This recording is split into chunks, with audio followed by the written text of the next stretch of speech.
Until very recently, nobody had heard of it. Okay, so just show your boobs and then I will send you money as soon as possible. Today, the phenomenon of child webcam sex is epidemic in the Philippines. The next request would then be, can you show me your boobs and the other private body parts? And there it started, that they had sex online. In the slums, internet cafes are the setting for these underage sex shows. Ik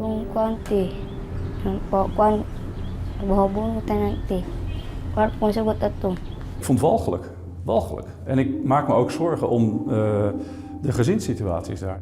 It's the same story for thousands of minors. In front of the computer, the whole world seen your vagina, the whole world had seen your bust, the whole world had seen your everything. This is the place where the cyber sex is big rampant here in this area. Mom, this is the one house was built. That one. The authorities recognize the extent of the problem. The police work alongside social workers in a combined effort to tackle it. Cordova, on the island of Cebu. The town was devastated last year by Typhoon Haiyan. The area is popular with Western sex tourists looking for cheaply available young women. You don't want girls? Sorry? You don't want nice ladies and that? But in recent years, it has become the capital of another kind of sex tourism, online. Wherever you go, they have an internet cafe. Yes, you can find it anywhere. If you have some pennies, like 1 peso, you can already use the internet, so it's just within the area. And you can barely notice it because it looks like a house only. So this is one of those, the one that we're talking about. So this is one of the internets that you can find within the area. Even in the slums? Yes, and you can find like this little space. There are 2 to 4, maybe 5 computer sets that you can find.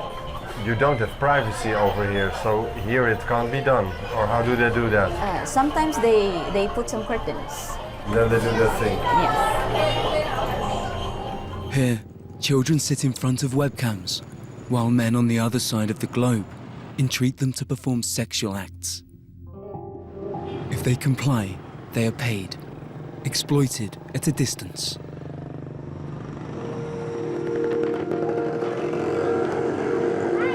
Napuhi sa Mario, kaya anak ko lumi manakay. Oh, wako'y choice. The town's mayor has declared war on those who expose children to webcam sex abuse, a policy that's made her deeply unpopular.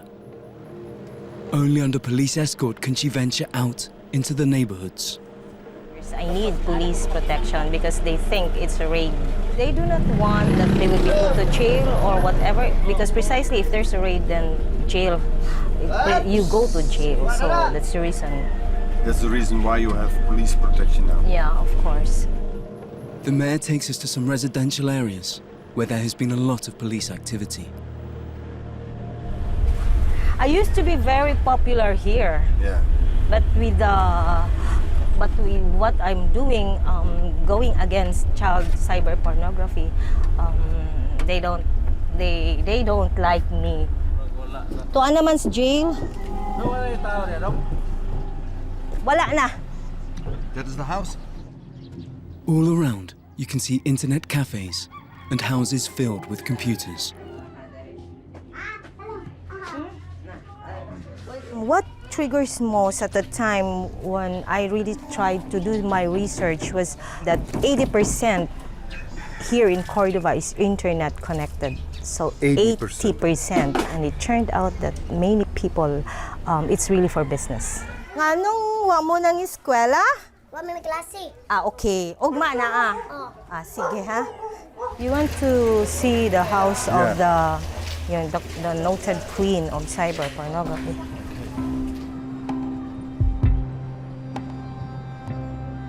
En als je hierin gaat, heb je zelfs in dit huisje een internetcafeetje. Kijk uit voor de plank. As a countermeasure, the Philippine authorities are collaborating with social workers in the countries that form the illegal trade's major markets. Nou, zoals je ziet zit hier beneden een klein gleufje en je hoeft er gewoon maar een muntje in te gooien en kijk, hij gaat meteen aan. En zoals je ziet heb je nu 24 minuten om te internetten.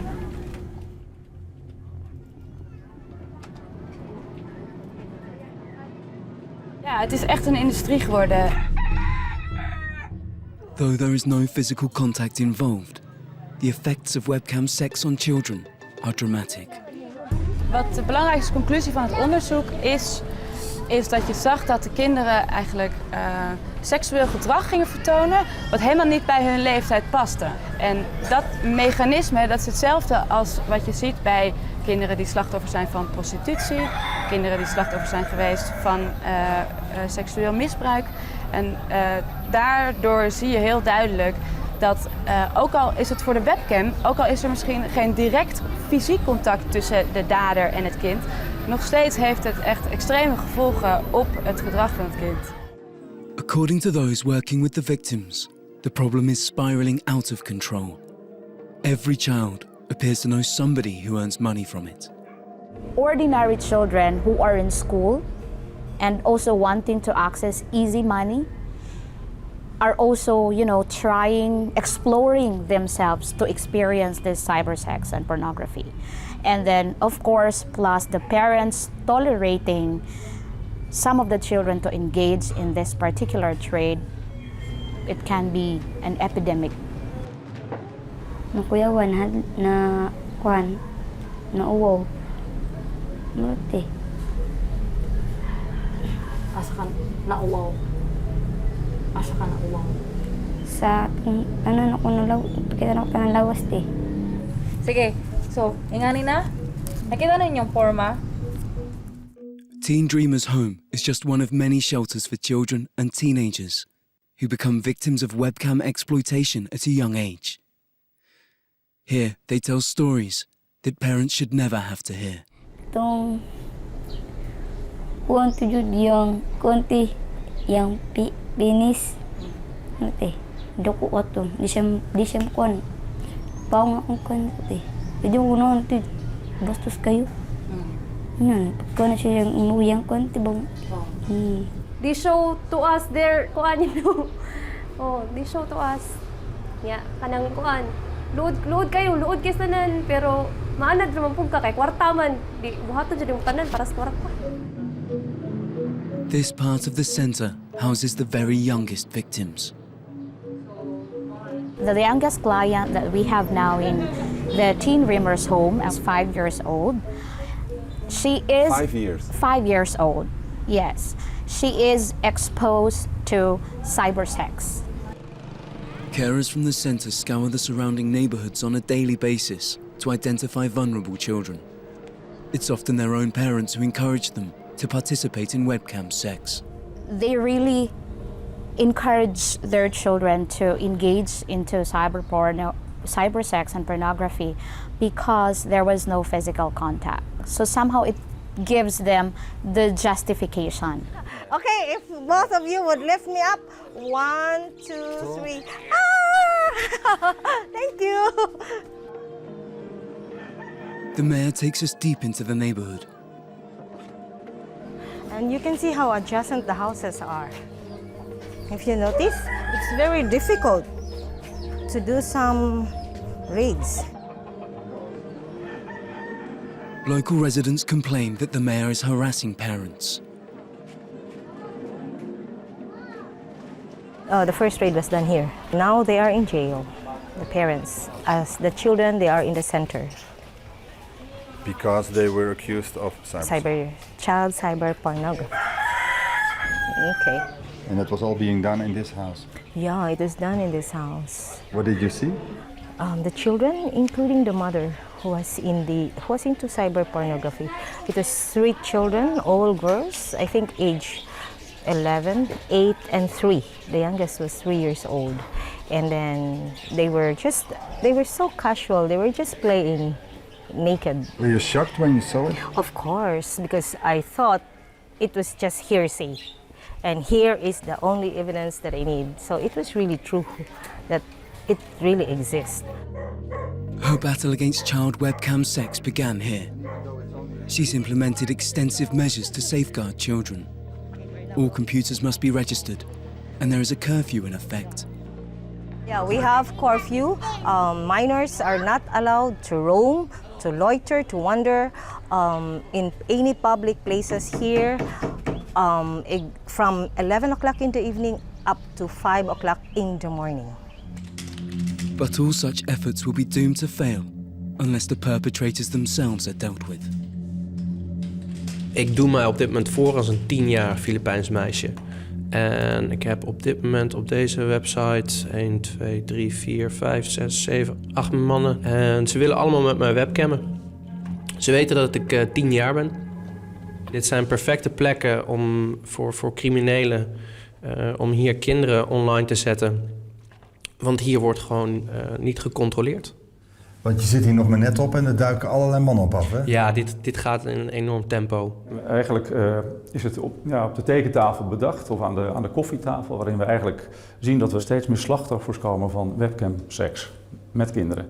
Toen hebben we eigenlijk gedacht, we zouden het niet kunnen omdraaien, zouden we niet kunnen proberen nou eens die daders een halt toe te roepen. En uiteindelijk tot het idee gekomen om een virtueel meisje in te zetten, om de omvang aan te tonen van dit grote, opkomende fenomeen.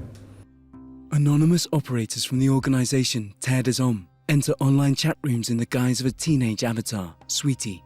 We have been allowed to observe this highly secretive enterprise. Ik heb er nu al 20 weggeklikt, denk ik. Dus technisch gezien zou je echt met, je kunt met 50, 60. Wat we hebben kunnen tellen, in ieder geval meer dan 20.000 hebben ons aangesproken. Omdat het een globaal probleem is er altijd markt. And it's that clientele that Sweety and her operators aim to expose.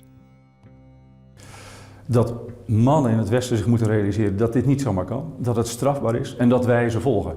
En dat wij dat nu hebben overgedragen aan politie en justitie en dat ze worden achterna gezeten. En dat als ze gepakt worden, dat ze de bak in gaan.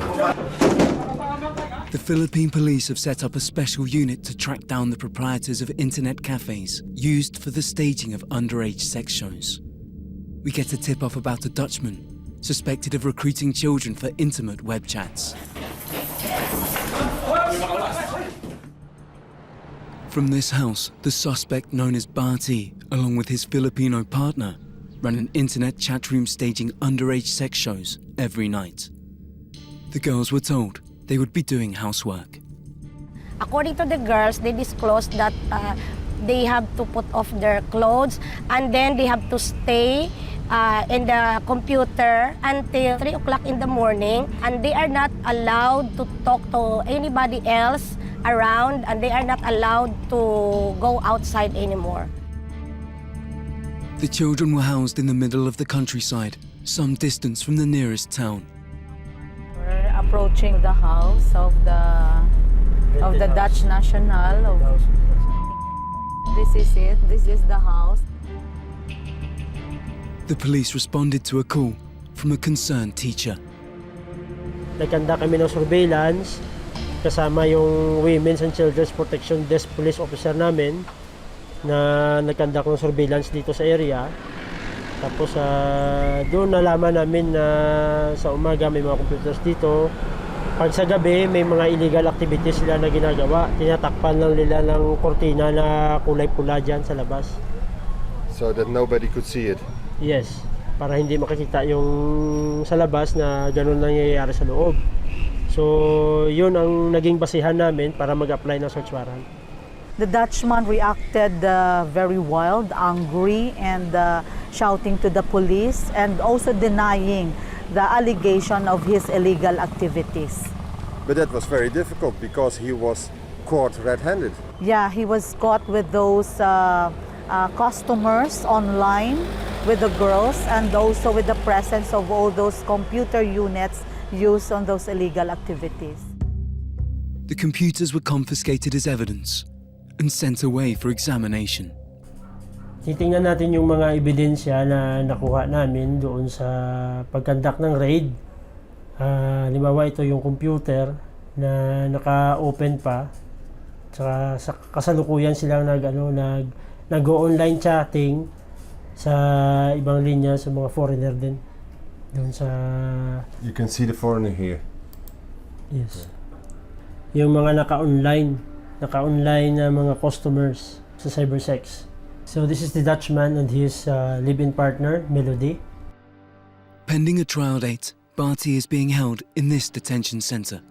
If he is found guilty, a long prison sentence will await him. The Philippine judiciary views child webcam abuse as a crime of the utmost seriousness.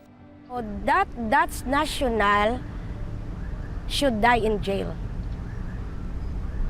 Should what? Should die in jail. Really? Because he is damaging the future of our youth, of our girls, and likewise, he is a threat to our economy. We have to put distance or to put some barriers for the foreigners because maybe they are doing the same thing here with us. Heavy as the penalties are, the mayor of Cordova says they alone are not enough. The problem, she says, must be tackled at its roots. The flow of cash coming into the country from Western clients. Because if you stop sending money, definitely cyber pornography will be put to an end. Because this is money. It involves money. If you notice, no money from abroad, no cyber.